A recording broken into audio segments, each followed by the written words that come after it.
જીત અને ઉજવણીના માહોલ વચ્ચે એવા દ્રશ્યો પણ સામે આવ્યા જે પોતાનામાં અનોખા હતા। વિજય રેલીમાં ફૂલોના વરસાદની સાથે કેટલીક જગ્યાએ નોટોનો પણ વરસાદ થયો હતો। ચૂંટણી કોઈ પણ હોય, વિજેતા પક્ષની ઉજવણી સામાન્ય બાબત છે। આ વખતે પણ એવું જ થયું। ઐતિહાસિક જીતને જોતા ભાજપની ઉજવણીનો વ્યાપ વધારે હતો। આ દ્રશ્યોને જોતા તે સમજી શકાય છે। રાજકોટના જેતપુરના દ્રશ્ય જોઈ લો। નગરપાલિકામાં ભાજપની જીત બદલ ભાજપે વિજયોત્સવ મનાવ્યો। જીતની ખુશીમાં ધારાસભ્ય જયેશ રાદડિયા અને પાલિકાના પૂર્વ પ્રમુખ ઢોલીઓ પર નોટોનો વરસાદ કરતા નજરે પડ્યા। જીત મોટી હતી એટલે નોટોનો વરસાદ પણ લાંબો ચાલ્યો। જીત માટે જવાબદાર રાદડિયાની સાથે નોટો ઉડાડતા આ એ જ સુરેશ સખરેલિયા છે, જેમને ભાજપે ટિકિટ ન આપતા તેઓ નારાજ થયા હતા। પણ રાદડિયાની મધ્યસ્થી બાદ મામલો થાળે પડ્યો હતો। ડેડિયાપાડાના ધારાસભ્ય ચૈતર વસાવાને પણ પરિણામોમાં ઉજવણી કરવાની તક મળી ગઈ। ડેડિયાપાડા તાલુકા પંચાયતની ઝાંખ બેઠક આમ આદમી પાર્ટીએ ભાજપ પાસેથી ખૂંચવી લેતા ચૈતર સમર્થકો સાથે ઝૂમી ઉઠ્યા અને આદિવાસી નૃત્ય કર્યું। ડેડિયાપાડાની સર્વ જનતાની જીત છે। એ લોકોએ અમારી કામગીરી જોઈને જે અમારા પર ભરોસો મૂક્યો છે, ત્યારે ચોક્કસ આવનારા દિવસોમાં આ એમના ભરોસા પર અમે કાયમ ઉતરીશું।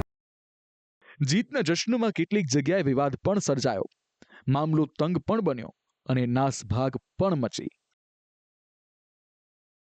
જૂનાગઢના વોર્ડ નંબર 8માં જીતેલા કોંગ્રેસના ઉમેદવારે વિજય સરઘસ કાઢતા જૂથ અથડામણ થઈ હતી। શહેરના ચીતાખાના ચોકમાં બે જૂથ સામસામે આવી જતા પહેલા નારેબાજી થઈ અને પછી પથ્થરમારો, જેમાં કેટલાક લોકોને ઈજા થઈ હતી અને 3 લોકોની અટકાયત પણ કરવામાં આવી। ખેડાના મહેમદાવાદમાં તો ઉજવણીના ઉન્માદમાં ગેંગસ્ટર લોરેન્સ બિશ્નોઈના પોસ્ટર ફરકાવવામાં આવ્યા। સોનાવાલા હાઈસ્કૂલની બહાર જાણે બિશ્નોઈના સમર્થનમાં રેલી નીકળી હોય તેવા દ્રશ્યો સર્જાયા। વિજેતાને વધાવવા જતા લોકો ભાન ભૂલ્યા હતા।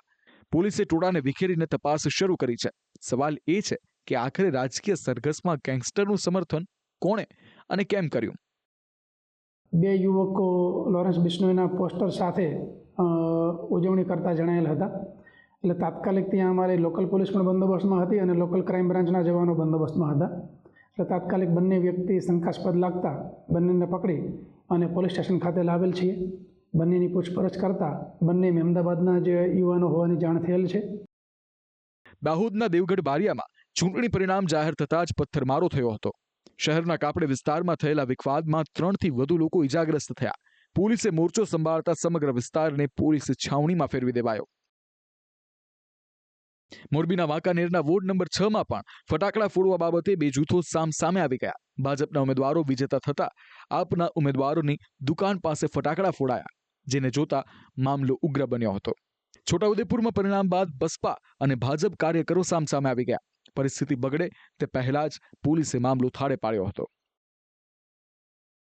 તો બીજી તરફ જીતની ખુશીમાં કેટલીક જગ્યાએ કાર્યકરો ભાન ભૂલ્યા અને બુલડોઝરમાં વિજય રેલી કાઢી બેઠા।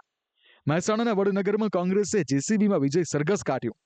આગળના ભાગે વિજેતા સાથે કાર્યકરો પોતાના જીવના જોખમે સવાર થયા। ટીંગાટોળી કરાઈ। જો કોઈ ચૂક થઈ હોત તો મોટી દુર્ઘટના સર્જાઈ હોત।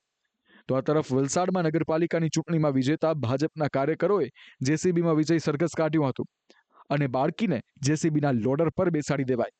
આ ઉજવણી ભારે પણ પડી શકે છે। બ્યુરો રિપોર્ટ, સંદેશ ન્યૂઝ।